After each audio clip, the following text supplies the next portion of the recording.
Boa noite, amigos. Estamos começando mais um programa Que Papo é Esse? Aqui pela TVC Gazeta e pela nossa plataforma de streaming para todo o Brasil. Estamos recebendo um profissional dos mais respeitados e um escritor brilhante. Ele tem 11 obras editadas e publicadas e é médico pediatra. Venha para cá, Geraldo Costa e Silva. Como é que vai? Saúde boa. Não foi à toa que você mudou daqui pra melhorar, mas pode entrar, a casa é sua. Geraldo, primeiro, obrigado por aceitar o nosso convite de estar aqui comigo. Afinal, eu e centenas ou milhares de pessoas de Araçatuba têm um respeito muito grande pelo profissional que você é como médico e como escritor. Muito obrigado pela sua presença. Eu que devo agradecer a oportunidade de entrar no seu papo. Nós abrimos o programa de hoje com música de Leni Andrade, em homenagem a duas grandes cantoras que morreram no início da semana, Doris Monteiro e a Leni Andrade. E eu estou aqui também com o seu livro 17 Luminares e Iluminados, que você fala de personalidades, de pessoas importantes. Mas eu gostaria de perguntar, quem são essas crianças aqui?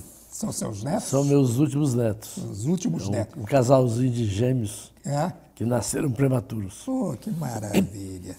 Filhos do Rafael e da Luciana. E vovô se derrete. Sim, é uma delícia.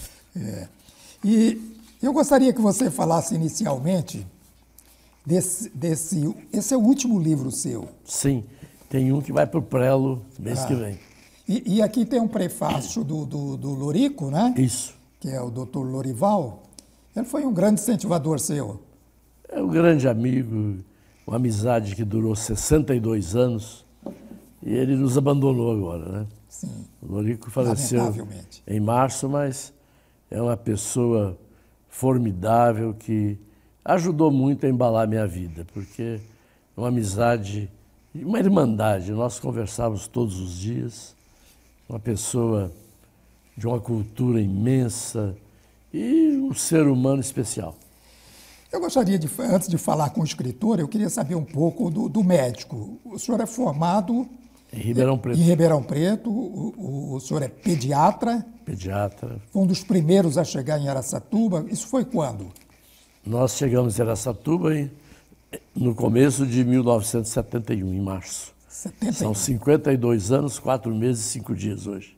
E a sua vinda a Araçatuba, o senhor veio para conhecer e se instalar aqui? Eu nem sabia onde era Araçatuba, certo? Quando nós terminamos a residência médica, então tinha vários lugares, tinha muito pouco médico na época, especialmente especialistas quase nenhum, então estava muito aberto, os campos estavam abertos.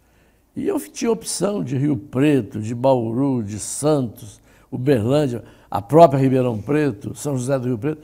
E eu escolhi Araçatuba, apostei em Araçatuba, porque nós examinamos o censo de 1970, Araçatuba tinha 108 mil habitantes, Rio Preto tinha 113 mil e Bauru 125. Puxa, eu apostei em Araçatuba, também mais trazido por amizade. Já estava aqui o Lorico, e o Pacheco, o doutor Pacheco, também é da minha turma, que me incentivou, esteve em Ribeirão Preto, falou muito de Araçatuba, vim para ver e fiquei. E como médico também, o senhor foi secretário de saúde aqui em Araçatuba? Isso foi em 83. Governo de? Cinti. No Cinti. Uhum. O senhor era o secretário de saúde? Sim. Trabalhei muito na saúde, fizemos um trabalho, assim, que se fosse aproveitado em sequência, Araçatuba seria outra coisa hoje. Mas, na política, sempre quem vem depois acha que quem veio antes fez tudo errado. Então, passa uma vassoura em tudo e quer começar de novo. E aí não há uma continuidade. Eu não falo de continuismo. Tinha que haver uma continuidade. O senhor também foi presidente da Unimed? Sim, por 6 anos e durante 3 anos fui superintendente, então fiquei 9 anos na diretoria executiva. E fora, o meu tempo de Unimed toda são 20 anos, porque eu militei desde o Conselho Fiscal, Conselho de Administração, e fui membro do Conselho de Administração da Federação das Unimed do Estado de São Paulo durante 8 anos. E também fui 2 anos presidente da Federação das Unimedes Intrafederativa do Oeste Paulista. Eu fui perguntar para algumas pessoas, me preparar para essa entrevista sobre você, e as pessoas sempre se referem a você como Pratinha. Sim. Aí eu fiquei pensando com meus botões, será que o Geraldo é nascido na Prata ou na Pratinha? Mas isso é uma grande bobagem, né? Porque você é mineiro. Eu nasci realmente no Prata, da cidade do Prata, centro geométrico do Triângulo Mineiro. Mais próximo de Uberlândia, 70 km de Uberlândia. E de lá eu fui estudar em Ribeirão Preto, então eu falava muito do Prata e Ribeirão Preto me botaram o apelido de Pratinha. Pratinha. E ficou. Carreguei para o resto da vida. Você saiu da cidade de Prata com quantos anos? 15 anos. Com 15 anos. Já veio para Ribeirão? Fui para Ribeirão, fiquei lá, fiz colegial em Ribeirão Preto, fiz faculdade, fiz especialização. Só teve um ano que eu fui convocado a servir a Marinha. E daí voltei para Ribeirão, me casei em Ribeirão. Então é onde eu passei os melhores dias da minha vida. Na época da Bossa Nova e na juventude, foi uma coisa fantástica. A vivência de centro acadêmico, aquela amizade que a gente fazia. Ribeirão Preto foi a faculdade que a USP criou no interior de São Paulo, exatamente para fixar médicos no interior. E os médicos que se formaram, quase todos naquela época em Ribeirão Preto, eram rapazes vindo de cidades pequenas do interior, então nós tínhamos os mesmos valores, os mesmos anseios, certo? E formamos uma turma de irmãos com aquelas amizades perpétuas, certo? Foi uma coisa fantástica. Eu encontrei alguns textos assinados por você na página Araçá Letras, que vi que é um blog, e diz um blog querendo ser livro. Aí eu falei, putz, que pretensioso esse blog, né? Que chegou ontem e já quer tomar o lugar do livro que está aí mesmo antes do papel já tinha livro, né? E o blog chegou antes, já quer virar um livro. Mas vamos falar um pouquinho desse 17 luminares iluminados. Aqui você aborda em cada tópico aqui pessoas importantes, né? Dorival Caymmi, você fala do Tim Maia, você fala do Raul Cortez, Cecília Meirelles, que eu acho extraordinária. Você faz um apanhado desses grandes nomes aqui. Fala um pouco desse livro aqui. Isso aí é um livro que eu selecionei biografias de luminares e iluminados. Eram para ser 20, mas ia ficar muito volumoso. Fiquei em 17. Eu creio que eu vou ter que dar continuidade a isso, porque me restaram escritos, assim, personagens fantásticos, tipo Chateaubriand, tipo Tenório Cavalcante, Elisete Cardoso, que eu não botei nesse livro, estão escritos. Mas aí eu não tinha nem intenção de fazer esse livro. Eu fui pesquisar, eu queria fazer uma historinha sobre o Orestes Barbosa, autor do maior verso da poesia brasileira, né? Sim. Tu pisavas os astros distraída. E comecei a ver o Orestes Barbosa e a coisa foi estendendo. A biografia do homem é do interesse, é uma coisa que é inacreditável, parece coisa que seja uma ficção. Então, me embalei nisso aí e aí fui fazendo. Então, fiz do Dorival Caymmi, Tim Maia, Clécio Caldas, que pouca gente conhece, que fazia aquelas marchinhas de carnaval, Maria Candelária, etc. Certo? Várias músicas de carnaval daqueles tempos antigos, era o Clécio Caldas que assinava. E um cara assim, um poeta fantástico, e esse cara se tornou general do Exército. Então, as coisas espetaculares, eu fui juntando, aí falei, bom, não vou deixar só em brasileiro, não. Peguei a Cecília Meirelles, que você disse, que é uma história espetacular também. E, então, fui atrás de Guerra Junqueiro, Fernando Pessoa, só coisas fantásticas. E quis botar a música caipira de raiz também, porque eu já tinha focalizado esses artistas brasileiros, né, que eu te falei. Então, fui atrás de João Pacífico, de Raul Torres e Ted Vieira. Então, assim, que são coisas assim, espetaculares, né, que pouca gente conhece. E de escritor brasileiro, o Loriquim que me ensinou, assim, ficou empenhado que eu fizesse a história do Machado de Assis, que é uma coisa muito difícil, e eu consegui fazer.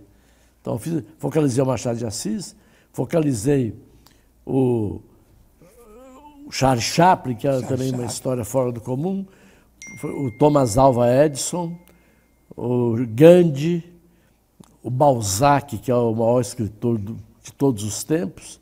Então, fui fazendo esse pessoal, o Khalil Gibran.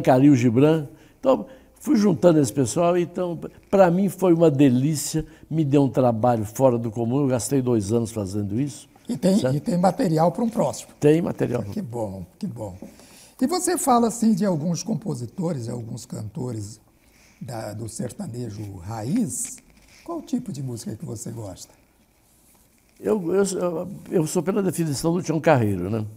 O Tião Carreiro dizia, existem 2 tipos de música, música boa e música ruim. Eu gosto da música boa. Então, vai do sertanejo até o clássico. Certo? A gente falou de Cecília Meirelles. Eu tenho uma admiração muito grande pela Cecília Meirelles, pelos textos dela. Eu acho ela fantástica. Aqui ela diz uma coisa que me chamou a atenção.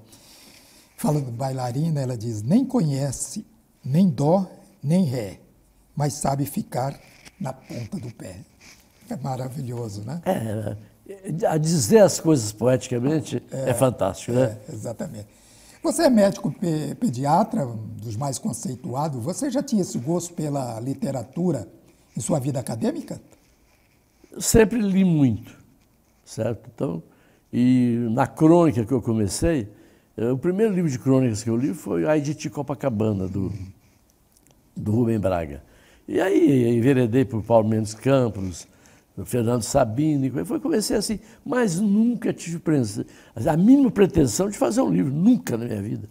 Então, depois que eu cheguei a Araçatuba, eu contava as histórias do Prata, sou sempre hilariantes, e o pessoal dava muita risada, e papapá, eu falei, eu vou escrever essas historinhas, mas eu preciso de um compromisso de escrever, porque se deixar por minha conta, eu trabalhava dia e noite, aí eu acertei fazer uma crônica semanal na comarca.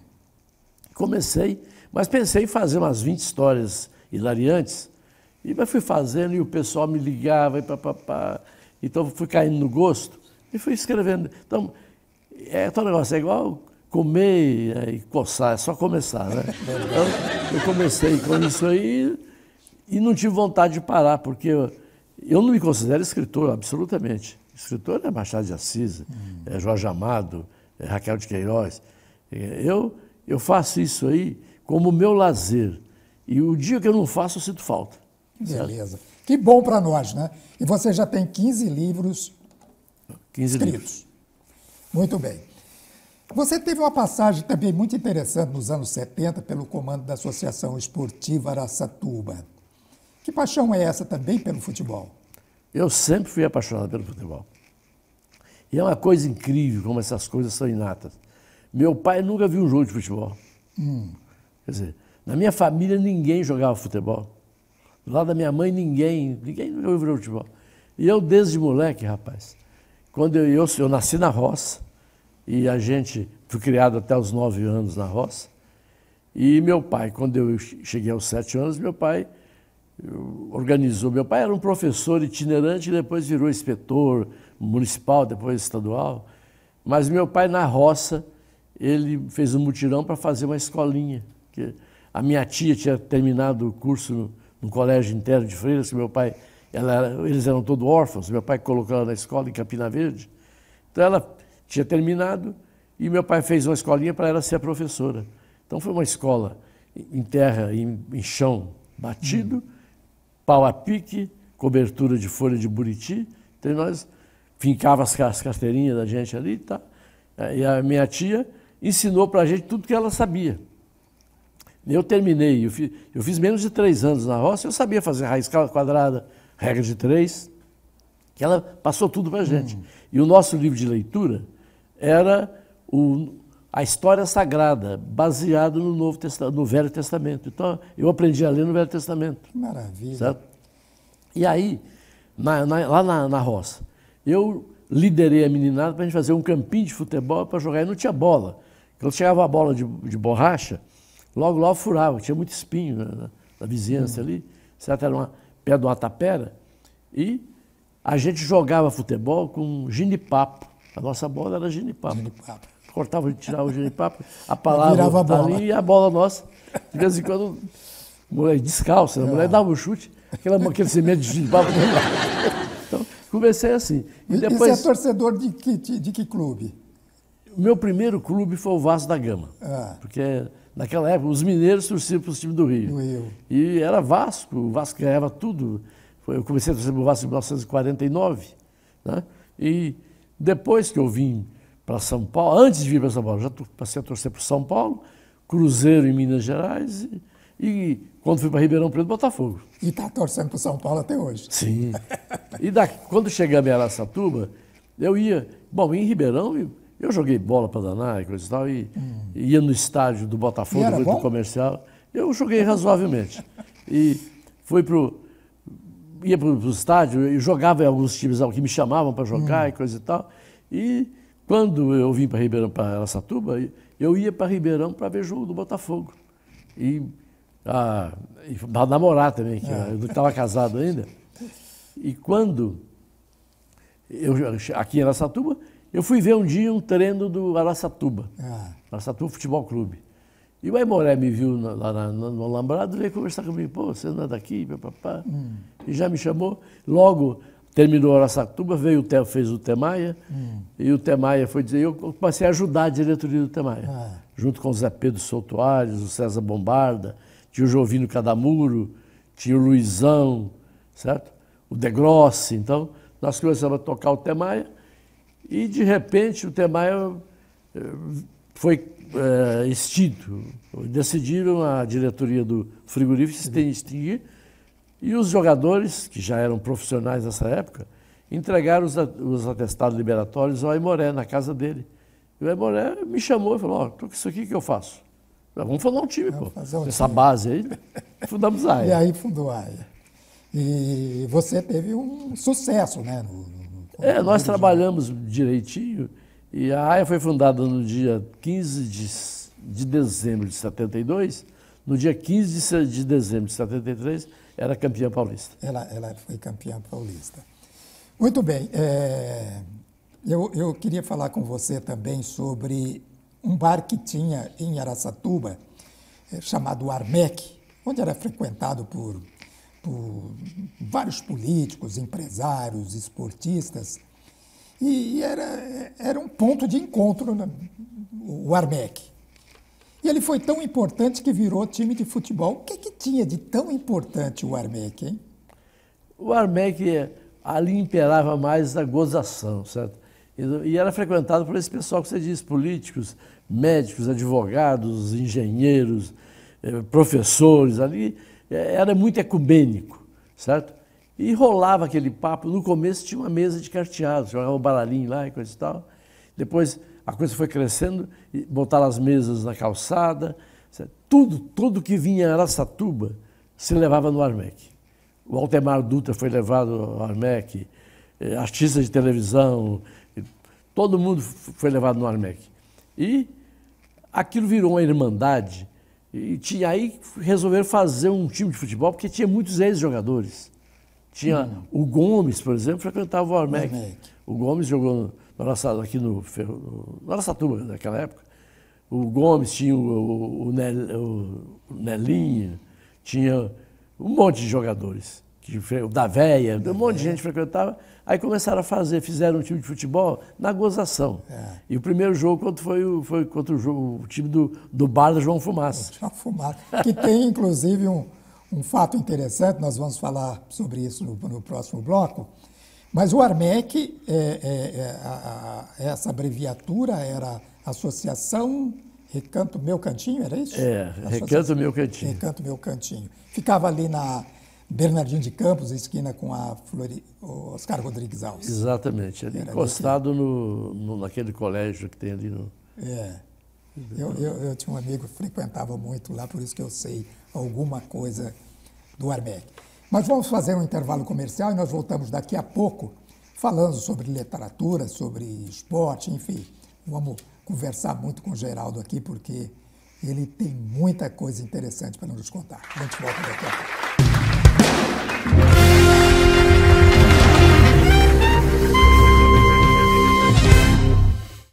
Tudo é coragem. Mudar o visual. Ter um filho. Parir uma ideia. Dizer não. Dizer tudo. Encarar o mundo. Vai com coragem. Luna vai com você. Natura, a casa de perfumaria do Brasil. Uma boa educação começa cedo. O Colégio Cristão Sementinhas tem uma equipe especializada, metodologia moderna e eficiente, onde as crianças aprendem de forma prazerosa e natural. Os professores do Sementinhas desenvolvem projetos e atividades que estimulam o potencial de seus alunos na educação infantil. No ensino fundamental, os alunos convivem desde muito cedo com as novas tecnologias, com a criatividade robótica e aprendizado bilíngue. Afinal, o Colégio Cristão Sementinhas sabe que o presente é a base do futuro. Sementinhas!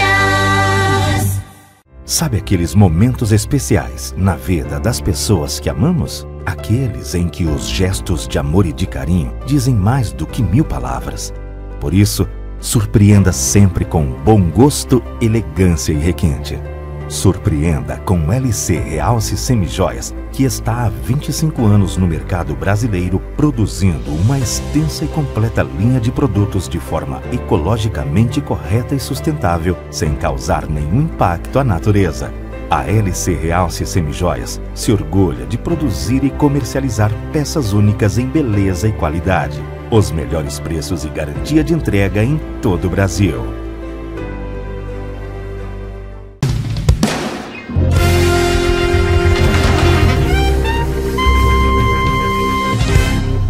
Estamos de volta com mais um bloco do Que Papo é Esse, nessa conversa muito agradável com o Dr. Geraldo Costa e Silva. E nesse bloco eu quero falar com você, a gente vai voltar a falar do Armec, mas eu li um trecho do seu livro aqui, alguns artigos que você já publicou, e tem uma pessoa que era muito amiga sua e também meu amigo. Eu vejo que tem uma semelhança muito grande no seu texto e o texto do Jorge Napoleão Xavier. Você conviveu com ele, né? Bastante.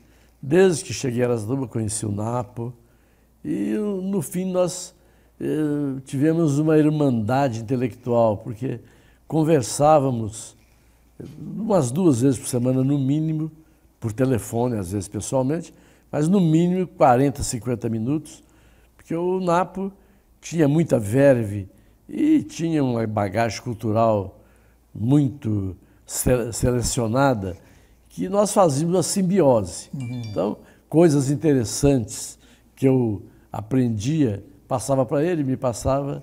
Então, foi uma coisa espetacular. Foi um grande amigo, que também me faz muita falta. Você chegou a publicar um texto registrando essa efervescência do Armec naquela época, né?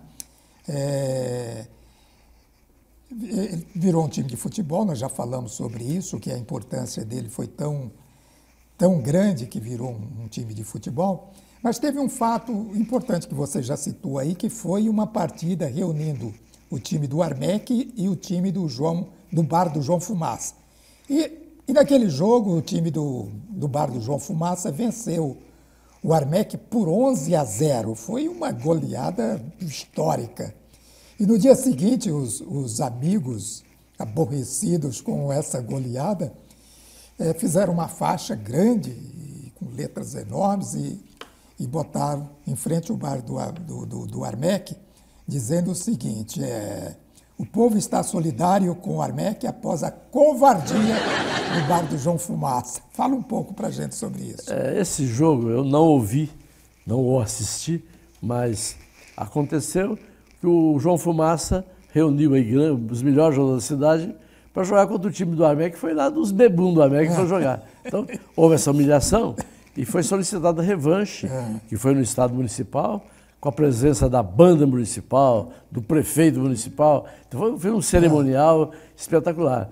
E a banda tocou, você pensa que cachaça é água. Né? Água, porque já era bem apropriado. Aí o Armec se reforçou e ganhou do João Fumaça. Mas aí trouxe jogadores de fora, aí a coisa já foi mesmo para valer. Né? Certo. É verdade, eu vi esse texto seu, muito interessante. A marchinha foi essa que você falou aí mesmo, porque era bem apropriada para aquele momento. No seu texto do Armec, você também registra um fato engraçado, não vamos falar em nome aqui, eu não sei, essa pessoa já deve ter sido falecido, mas você fala de um rapaz que não tinha muito apego às moças da época, não se interessava muito, e o pai, preocupado com aquilo, pediu ajuda para um amigo. Conta pra gente como é que foi isso. Sem falar o santo, né? Sem falar o santo. O rapaz nunca tinha namorado, não tinha nenhuma intimidade com mulher, então o Muniz dava o dinheiro para outro rapaz lá levá-lo às mulheres e coisa e tal. E o cara ia, ele que usava o dinheiro e botava, o rapaz está indo bem, está indo bem. já usava o dinheiro para não perder a oportunidade da próxima. Rapaz, está indo muito bem. Umas 20 vezes que eu levar ele lá, ele vai ficar bom nisso. E você tinha um amigo também, o Sozinha, que frequentava também ali o Armec, uma pessoa muito ligada a você, e ele se orgulhava muito do Armec, e costumava dizer assim que o Armec era demais, né? Ele costumava dizer isso, né? O Sozinha era, assim, praticamente uma estrela do Armec, porque é uma pessoa muito engraçada e gostava de falar, fazer uns discursinhos e coisa e tal. E ele, quando ele ia falar, ele falava, close, please.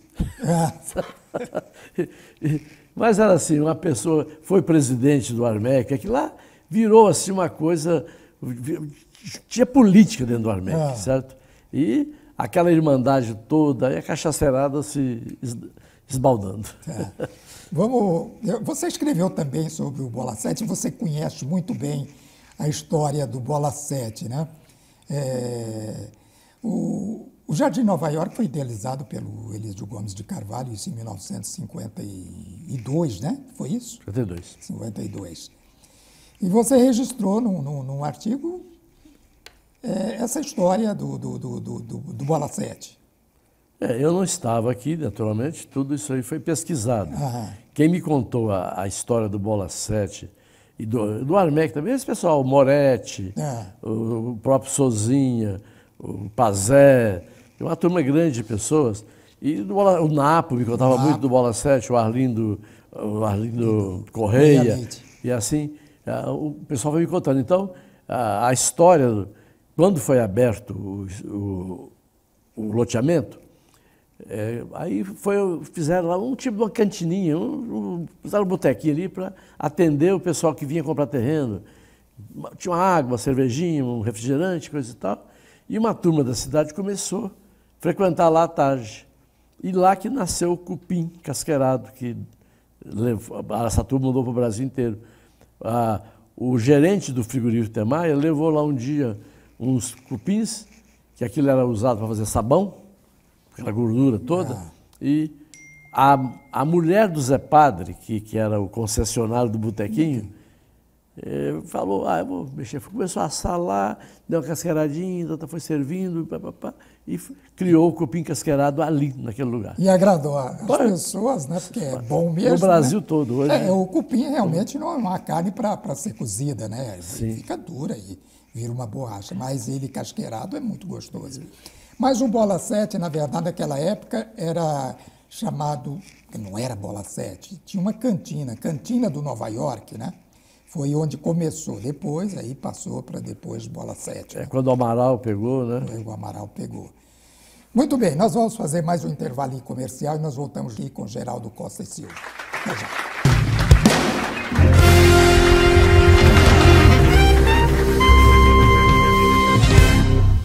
Sabe aqueles momentos especiais na vida das pessoas que amamos? Aqueles em que os gestos de amor e de carinho dizem mais do que 1000 palavras.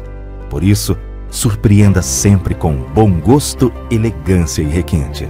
Surpreenda com LC Realce Semijoias, que está há 25 anos no mercado brasileiro produzindo uma extensa e completa linha de produtos de forma ecologicamente correta e sustentável, sem causar nenhum impacto à natureza.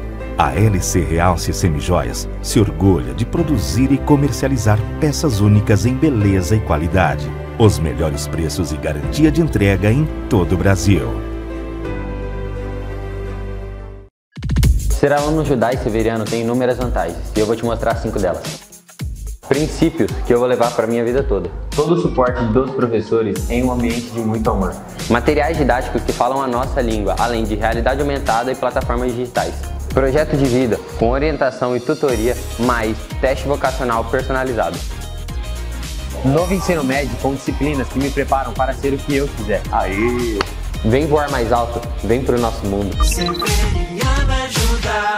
Apostar nas loterias Caixa é incentivar o nosso esporte. Apostar nas loterias é fazer parte da união de esforços a favor dos brasileiros. Apostar nas loterias é investir na reconstrução do país. 48% do valor arrecadado nas loterias são investidos de volta na sociedade em áreas como segurança, saúde, educação e muito mais. Repasses sociais das loterias Caixa. Quando você aposta, o Brasil ganha. Loterias Caixa. Já pensou? Brasil, união e reconstrução. Governo Federal.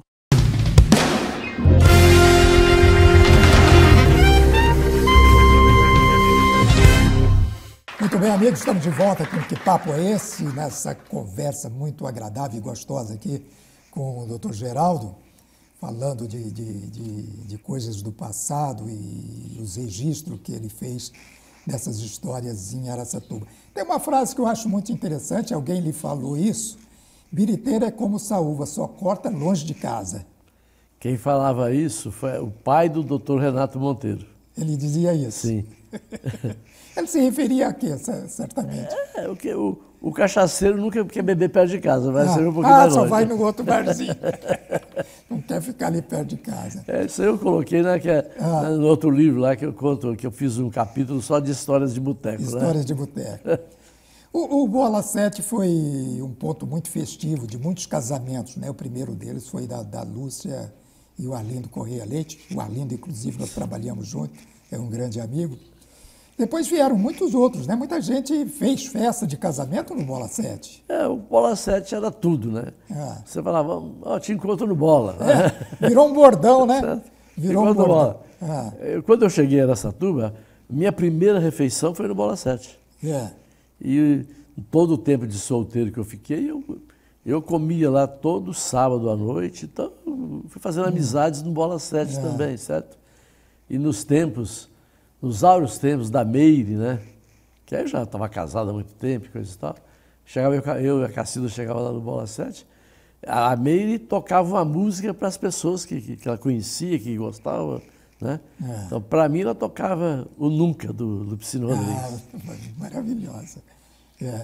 Isso aí, o Bola 7 realmente tem essa marca, né? Eu fui, durante algum tempo, delegado regional de turismo, e eu ia muito para São Paulo, para as reuniões. E lá em São Paulo o pessoal sempre perguntava, e o Bola 7? Eu falei, mas você conhece o Bola 7? Conheço, já estive lá, é um local muito agradável e pessoas muito simpáticas. Então tinha uma história mesmo o Bola 7. Todas as personalidades que vinham a Araçatuba eram levadas ao Bola 7. É que eu te falei, o Bola 7 está para Araçatuba como o Pinguim está para Ribeirão Preto. Certo? Então é uma coisa assim impressionante. Você fala Ribeirão Preto, Pinguim. Né? E no Bola 7 tem registros de que passaram pessoas importantes, inclusive o atual presidente Lula, ainda quando era sindicalista, passou por lá, o Raul Cortez, Paulo Altran, Vinícius de Moraes, Boris Casoy, Mazzaropi, né? Os registros que você faz, que essas pessoas passaram pelo Bola 7. Até o Chico Anísio também, acho que Também. Sócrates. Sócrates. E acho que até o Juscelino Kubitschek, presidente, foi jantar uma noite no Bola 7. Então era realmente um ponto de encontro, né? Sem dúvida. Um ponto muito importante de Araçatuba. E um lugar extremamente ecumênico, né? Você chegava no Bola 7, tinha a sociedade de Araçatuba e tinha as meninas de programa, tinha tudo ali misturado. Tudo certo? misturado, E a gente ouve sempre falar assim, o Bola 7 vai mudar, vai sair de lá. Eu sempre falo com meus amigos, o dia que o Bola 7 mudar de prédio, ele deixa de ser o Bola 7, porque o Bola 7 acho que tem que ser naquele local ali, né? Deveria ser tombado. Deveria ser tombado, é verdade. E assim, é impressionante. Eu passo muito ali na frente, às vezes quando vou ao Birigui, né? O Bola 7 fica lotado de segunda a segunda, lotadinho, sempre.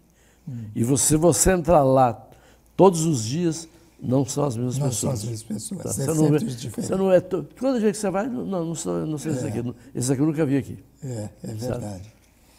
Você, em um dos seus escritos, na introdução, acho que de Botecos, você fala de algumas situações muito engraçadas. Uma delas é que o cidadão quer saber que horas o bar abre. Essa aconteceu no bar Bofetada, em Copacabana.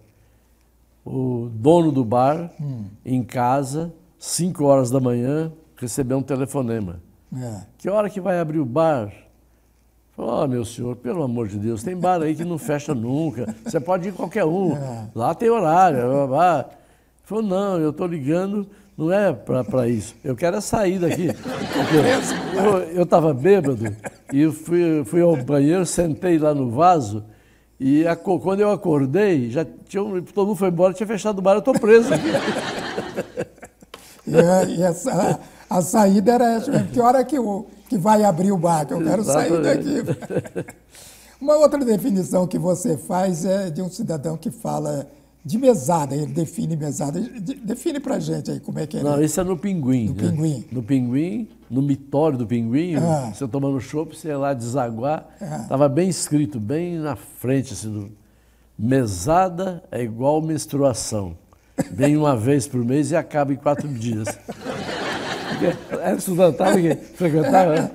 É um tal de filósofo de boteco, né? Mas deixa de ter razão, né? E tem uma outra que o cidadão fala dos seus gostos pelas flores. Esse é um boteco no Rio de Janeiro. Eu até esqueci o nome do dono do boteco, mas é um boteco que bem no alto do morro, de lá você vê as Ipanema, vê Copacabana, vê o Corcovado, vê tudo, né? Vê Botafogo.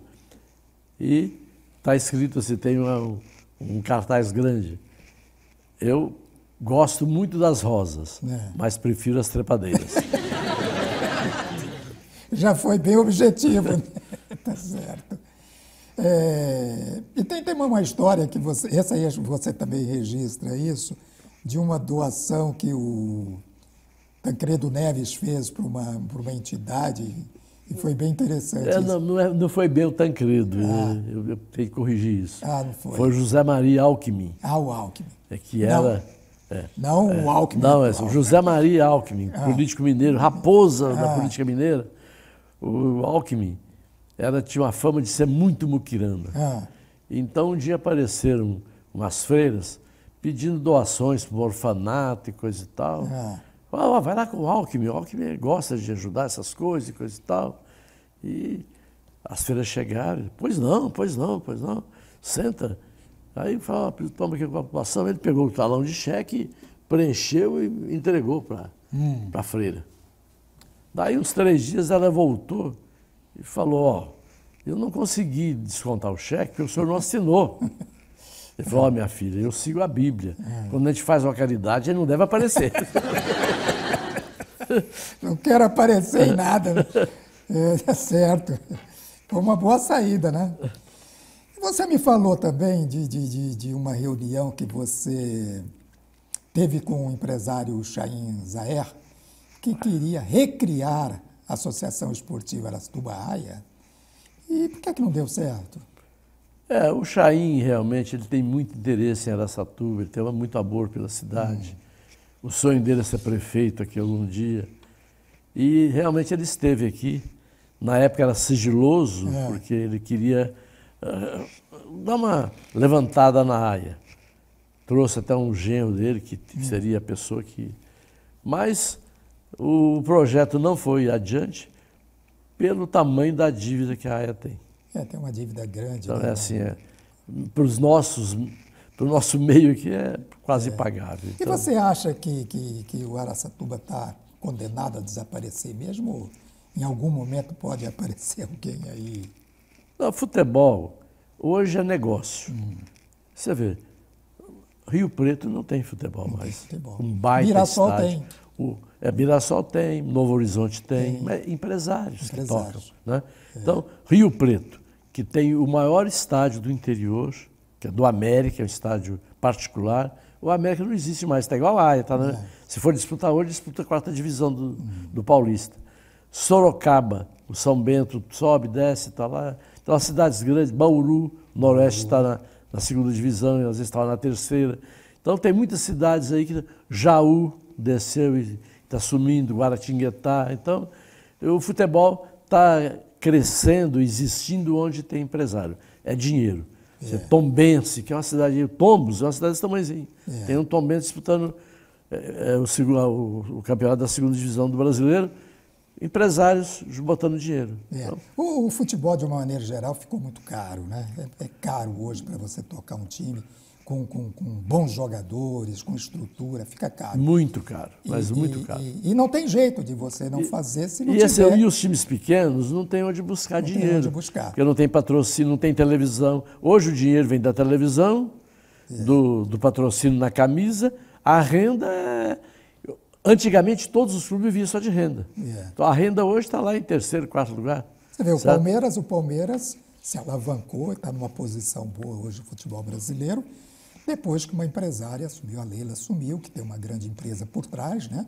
Dá todo o respaldo. Então, é isso que você diz. E fez outro negócio com a outra grande empresa que construiu o estádio. E vai explorar por 30 anos, né? Eu acho que tem que ser isso mesmo. Tem que tocar hoje como empresa. É um negócio lucrativo, se bem com uma boa gestão, é um negócio lucrativo. E o que do seu... Fala um pouco das 15 obras que você tem. O escritor não gosta de falar. Eu gosto mais disso porque livro, penso que cada um é um filho. Mas o que das suas obras, qual aquela que lhe agrada mais, que você fala, puxa vida... É muito difícil, porque né? as coisas vão acontecendo numa sequência. Eu sempre tenho um propósito de não escrever um pior do que o anterior. Então por isso, eu sempre estou gostando mais do último, certo? Porque... E você continua escrevendo também seus artigos? Ou... Não. Eu só coleciono para livro, porque o jornal hoje te limita espaço, isso para mim não serve. Então eu quero colocar para fora o que eu estou querendo colocar, não quero botar dentro das 4 linhas, como se diz. Certo? E o que é que você tem aí preparado para um próximo livro? Seria uma segunda edição? São crônicas. Mas eu botei um título até de Salada Mista com Sobremesa, que é uma mistura de uma porção de coisas, porção de temas, certo? Eu focalizo, por exemplo, pessoas tipo o coronel Delmiro Gouveia, que é uma pessoa que todo mundo devia conhecer. Esse cara foi o cara que fez o primeiro shopping nas Américas do Sul, certo? E botaram fogo no shopping dele. Aquela política pernambucana e coisa e tal. Mas a história do coronel Delmiro é uma coisa espetacular, certo? Conte um trechinho aí pra gente, alguma coisa. Bom, ele fez ele fez a fortuna vendendo couro de bode e de carneiro. E aí ele construiu em Recife uma loja de departamento, que era o primeiro shopping center, funcionava de noite, tinha aquele montão de gente, coisa e tal. Aí botaram fogo naquilo, ele foi para uma cidadezinha no interior de Alagoas e fez lá virar. Ele construiu a 2ª hidrelétrica do Brasil, para você tirar uma base. Puxa vida. Certo? E ele queria iluminar Recife. Aí ficou só iluminando a fábrica dele. E ele construiu uma fábrica de linhas que entrou na Primeira Guerra Mundial.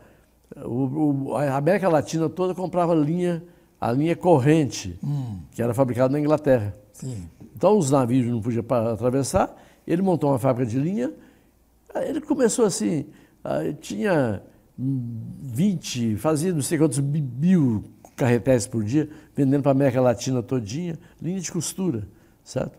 E esse cara, então, fez uma fortuna e tinha adversário, acabou sendo assassinado, mas nessa época de Recife, a história mais interessante dele é que ele deu uma surra de chicote no vice-presidente da República. O vice-presidente? Da Rua do Ouvidor, no Rio de Janeiro. Corajoso ele, hein? Eu era o cara que mandava em Pernambuco. E estava vice-presidente da República. Ele foi ao Rio para conversar com esse cara, para dar atenção para ele, nos negócios dele. O cara nem olhou a cara dele, na Rua do Ouvidor. Ele pegou o cara de chicote e deu uma surra. Você vai me conhecer. Muito bem. Aliás, não, de chicote não, foi de bengala. De bengala. Porque naquele tempo o pessoal usava bengala, né? Você ainda... Aí eu emendo com a história das bengalas depois. Nesse aqui? No outro. No outro, tá. Geraldo, você ainda é novo, né? Você é uma saúde boa, mas você é saudosista? Tem saudade de algumas coisas? Quem não tem? Mas eu não vivo no passado. Eu já vou completar 81 anos, não sou novo não. Então, já vivi muita coisa, mas eu procuro viver o presente. É claro que todo mundo tem que ter um passado. Sim. Não existe, você não pula de um lado para o outro. Certo? Quem não tem um passado bom para se lembrar, tá ferrado. Certo? E as pessoas que tiveram um bom passado, têm lembranças boas, eu acho que isso reflete também no presente, né? Ser mais feliz, estar mais alegre com as coisas. A Harvard fez um estudo recente. A Harvard faz os estudos, com os ingleses, faz os estudos também, que pegam as pessoas e ficam 20 anos, 40 anos, 50 anos, analisando certas coisas. E eles fizeram esse trabalho foi mais de 50 anos, com centenas de pessoas. A conclusão, a coisa mais importante da vida é a amizade. É a amizade. Então, quem não tem amigos, então, o que a gente tem do passado e que é a coisa assim inabalável mesmo são essas grandes amizades. Grandes amizades. Que é uma coisa que amigo a gente não pede, aparece, né? É verdade.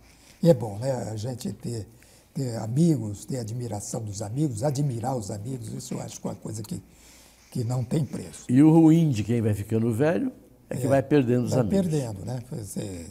Tantos amigos nossos, pelo menos meu e seu também, que já morreram, que a gente tem muita saudade. Bom, Geraldo, estamos encerrando o nosso programa, foi uma conversa muito agradável, eu quero lhe agradecer a sua gentileza de estar aqui comigo para a gente conversar com você sobre textos que eu leio e gosto muito da sua forma de escrever. E fico muito feliz de você ter estado comigo aqui hoje falando de tanta coisa do passado. Muito obrigado, viu?